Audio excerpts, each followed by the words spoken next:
Quand on écrit à Clémence du Rex, c'est en général un mail pour lui proposer ses services d'humoriste amateur. Car Clémence ouvre le Rex à tous. Prochaine scène ouverte, samedi 15 mars d'ailleurs, avec en ligne de mire le Festival du Rire et un zénith lundi soir, la Nuit des Chevaliers, Night of the Knights, où le fiel va couler à flot et du flot va couler la bonne humeur. Oui, le rire est un sujet sérieux, étudions-le un peu dans Courrier Sud sur TLT. Bigre, avec la musique de Dean Martin. Bonsoir Clémence. Bonsoir. Du Rex, donc. Vous êtes la directrice. La programmatrice. De cet établissement. Oui, les directeurs sont bien sûr les Chevaliers du Fiel, évidemment. Donc vous programmez de l'humour essentiellement, mais également un peu de musique, on en parlera une autre fois. Vous êtes venu avec deux artistes humoristes, amateurs, je ne sais pas si c'est le mot approprié. Bonsoir Angélique. Bonsoir. Et bonsoir Robert. Bonsoir. Vous êtes humoriste amateur, est-ce que c'est le mot alors? Oui, en tout cas pour moi, c'est tout à fait le même. Parce que vous avez un métier à côté, un vrai métier. J'ai un vrai métier à côté, je suis commercial. Et ouais. Voilà, donc du coup, c'est amateur pour l'instant, en tout cas. Et vous, Angélique? Moi, je suis professionnel. Très bien. Alors, comment vous avez découvert ces deux artistes qui sont maintenant sur le plateau de TLT et de Courrier Sud, Clémence? Alors, c'est très simple. Ils ont effectivement envoyé un petit mail sur mon adresse mail. Ce n'est pas une légende. Vous écrivez, vous répondez. Ce n'est pas une légende. Nous les avons découverts dans le cadre des premières scènes ouvertes du Rex de l'humour. Alors, c'est vrai que pour ma part, je connaissais déjà Angélique Panchéry, qui a beaucoup joué sur Toulouse, qui fait de nombreuses pièces, qui est un seul en scène. Donc voilà, c'est un plaisir de l'accueillir dans le cadre des scènes ouvertes. Et Robert, c'est une belle découverte. Donc voilà. Angélique, vous avez joué dans quel spectacle? Dites-nous un peu. D'abord, j'ai été découverte par Roger Louret. Avant, j'étais coiffeuse. Je sais, ça se voit pas. Et j'ai joué pas mal au 3T, j'ai fait les Amazones, Sex Magouille et Culture Générale, enfin toutes les comédies. Oui, donc les Toulousains qui fréquentent les 3T vous ont beaucoup vu alors, voilà. Sur scène, en pleine action. Aussi. Au Théâtre des Minimes aussi. Et au Théâtre des Minimes. Tout à fait. Ouais. Roger Louret, c'est les baladins en Agenais ou c'est le Exactement. Ouais, c'est ça, d'accord. Donc vous avez été formé à tous les arts de la scène? Ah oui, avec Roger Louret, j'ai été formé à tout, ouais. Au chant, la danse, théâtre, donc voilà quoi. Mais l'accent, vous l'aviez déjà avant? Et oui. Je suis né avec, en fait, je pense. Moi, je ne me moque pas de votre accent, parce que c'est l'accent de tous les gens de ma famille, de mon entourage, ça a été le mien, c'est l'accent d'ici.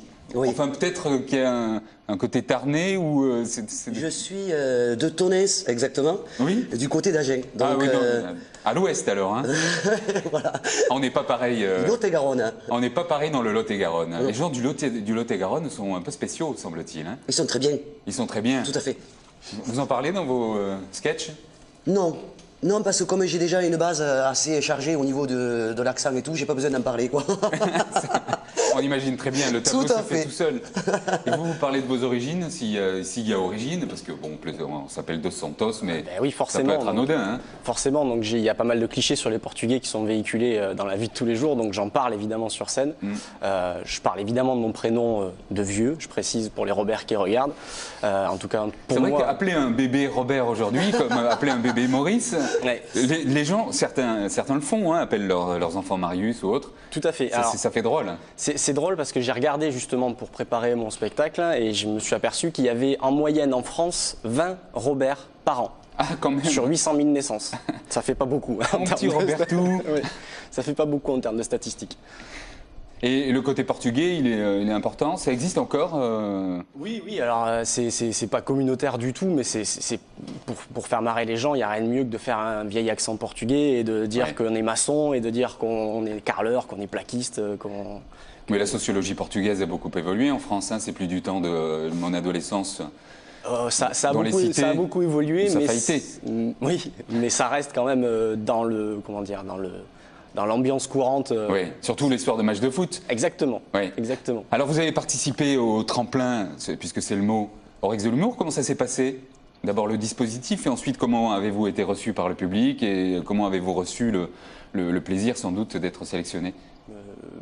Écoutez, moi, c'était la première fois que je jouais au Rex de l'humour, parce qu'en plus c'est tout récent. Oui. J'avais plutôt l'habitude de jouer dans des salles plus petites. J'ai découver une scène immense. Dans votre placard, vous voulez dire? Oui, dans ma chambre même, dans ma voiture surtout, je répète beaucoup dans ma voiture. Et non, j'ai adoré jouer sur cette scène. Il y a une super ambiance et les gens ont été très accueillants. Quand vous vendez vos trucs, vous pratiquez l'humour ou vous êtes une autre personne lorsque vous êtes dans votre métier?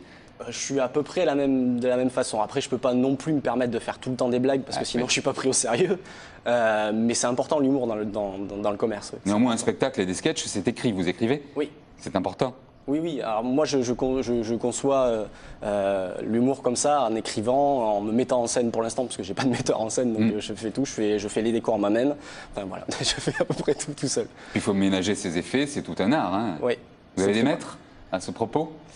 Des maîtres, j'ai des gens qui m'ont encouragé à me lancer, des gens dont un va jouer bientôt au Rex de l'humour, qui est Willy Rovelli, à qui j'ai envoyé des vidéos de mes prestations et qui m'a beaucoup donné de conseils en disant voilà, tu devrais faire plutôt comme ci, comme ça. Et puis il y a aussi Verino, qui est un humoriste qui est le premier à m'avoir donné ma chance, puisque j'ai fait sa première partie à Montauban il y a 2 ans. Et c'est lui qui m'a dit si tu veux que les gens rigolent de tes blagues, fais-les sur scène. Tiens, vous faites penser à une chose. Prochainement, je vais organiser un courrier sud portugais avec notamment le chanteur de Plaisance du Touche qui s'appelle David Dani, qui est une autre génération et qui travaille dans ce business de la musique et de la chanson portugaise depuis au moins 40 ans. Ah, il y a un gros business portugais en France, hein, de toute façon. Certes. Bacalao. Et alors, et vous, est-ce que vous écrivez, est-ce que vous produisez et est-ce que vous êtes tout le temps dans l'humour ou est-ce que c'est une position, un personnage que vous jouez? Je suis tout le temps dans l'humour, oui, parce que c'est ce que j'aime faire. Ouais. Ensuite, j'ai écrit un spectacle, mon premier One Woman Show, que j'ai joué l'année dernière au 3T et au Minime. Et là, après, j'ai fait un spectacle, Le Démon de Midi de Michel Bernier, que j'ai beaucoup tourné au 3T et chez Roger Louret. Oui. Voilà.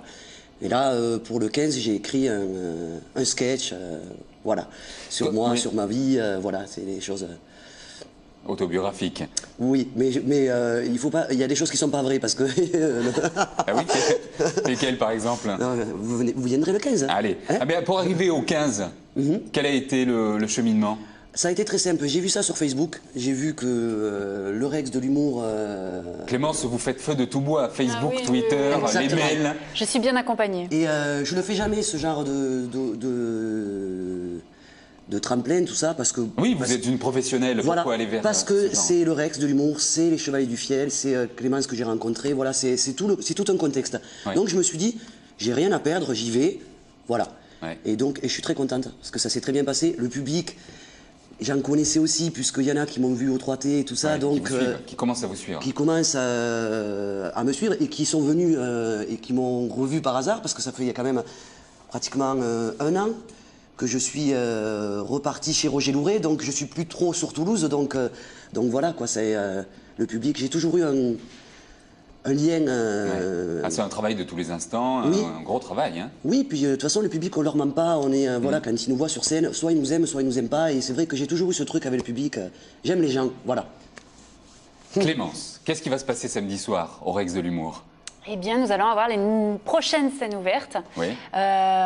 pendant lesquelles vont concourir plusieurs candidats, humoristes bien entendu, et l'un d'eux sera sélectionné pour rejoindre Robert et Angélique pour la demi-finale qui aura lieu le 15 également, à la suite de la soirée. Ce sera vraiment une très grosse soirée le 15 au Rex de l'humour.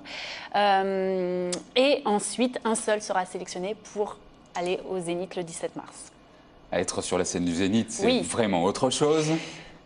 Voilà, il faut en avoir, comme Parce on que dit. pour rattraper un Il faut en public avoir. de 100, 150 personnes, c'est une chose, Oui. c'est un métier. Mais pour rattraper une salle de, je sais pas quoi, 6 000. de 6 000 places, Voilà. c'est là, 6 000, ça peut être plus 6 000. facile ou plus difficile. C'est plus difficile. C'est Ouais. beaucoup plus facile de jouer dans une salle de 200 qu'une. Ah oui. C'est autre chose. En même temps, si les gens rient, on les entend un peu plus. C'est clair. Si la réaction est bonne, on se sent porté. Si les gens sur- rient pas, c'est encore pire. Voilà. En effet, là, c'est un bloc de glace vous tombe sur la tête. En même temps, de faire le Zénith, c'est le rêve de tout comédien, quoi. Enfin, Eh oui, bien sûr. voilà, quoi. Donc on vous souhaite bonne chance, mais même s'il ne faut pas le dire, c'est en tout cas la première étape samedi soir. Le Festival du Rire, la Nuit des Chevaliers. On va regarder d'ailleurs une bande-annonce. C'est une artiste que j'ai vue, je crois, c'est il y a 2 ans ou l'an dernier, à la Comédie de Toulouse. Elle s'appelle Constance. Vous voulez que je vous dise, on était quand même bien plus heureuses dans les années 50 quand on n'avait pas le choix et qu'on fermait nos gueules. Bonjour mesdames et bienvenue dans ce programme qui fera de vous une femme heureuse et une épouse parfaite.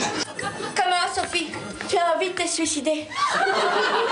Bah, écoute, tu as beaucoup de chance d'avoir le temps de faire des projets d'avenir. Une fois, dans mon ancienne école, la maîtresse elle disait taisez-vous, taisez-vous. Et les enfants qui se taisaient pas, du coup moi pour l'aider, j'ai attrapé, j'aurais gravé leur bouche comme ça. Ma maman elle est comptable. Voilà, il y a toutes sortes de choses assez piquantes, parfois cruelles, et toujours très drôles avec cette voix de jeune fille en fleurs. Donc elle est déjà venue à Toulouse et elle sera là la semaine prochaine, pour ceux qui l'ont déjà vue ou l'ont loupé. C'est quelqu'un d'intéressant, Constance? C'est quelqu'un d'intéressant. C'est le spectacle qui a été élu par le public du Festival Off l'année dernière à Avignon. Donc c'était vraiment le coup de cœur du Festival Off. Et c'est le coup de cœur également des Chevaliers du Fiel et de la Comédie de Toulouse, puisque nous l'avons programmé l'année dernière lors de la première édition de notre festival. Et que cette année, gros coup de cœur oblige, nous l'avons programmé 5 soirs consécutifs. Bigre plus la FNAC, mardi après-midi dans un showcase, comme on dit, avec Arnaud Ducré. Lundi soir, il y a un humoriste que les Chevaliers du Fiel semblent apprécier également. Il s'appelle Artus. Il s'appelle Artus, oui. C'est un humoriste que nous avons rencontré également à Avignon et que les Chevaliers du Fiel ont décidé de produire. Il passe à la télé dans certains crochets, comme celui-ci. Mais même les pubs, dès que je vois une pub, il faut que je mange. Par exemple, je regarde une pub pour le Nutella, il faut que je mange du Nutella. Je regarde une pub pour la vache qui rit, il faut que je mange de la vache qui rit. Je regarde une pub pour le Kinder Bueno, et il faut que je mange des tennisman. D'ailleurs, celui que j'ai mangé, il avait un peu le goût d'un mauvais comédien. Alors...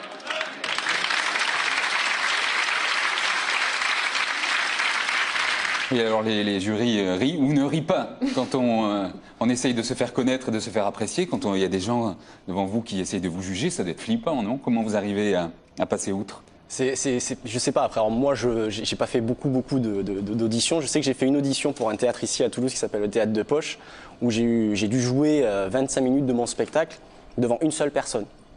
C'est très particulier. Est-ce que c'était le patron du Théâtre de Poche, Didier Albert lui-même? Oui, c'était Didier, oui. C'était Didier, donc c'est vrai que du coup, bon, il a rigolé, il a essayé de participer puisque c'est du stand-up, donc il y a un échange avec le public, donc là en l'occurrence avec une personne.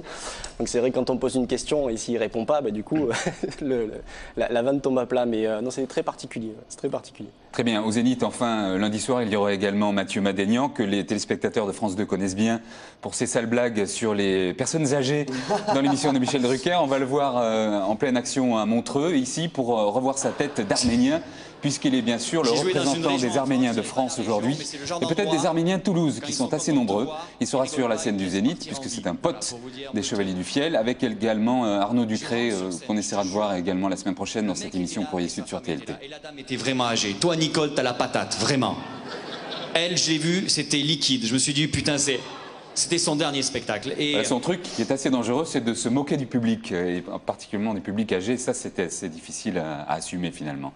Merci. Patronne, j'allais dire. C'est une erreur. Du Rex de l'humour.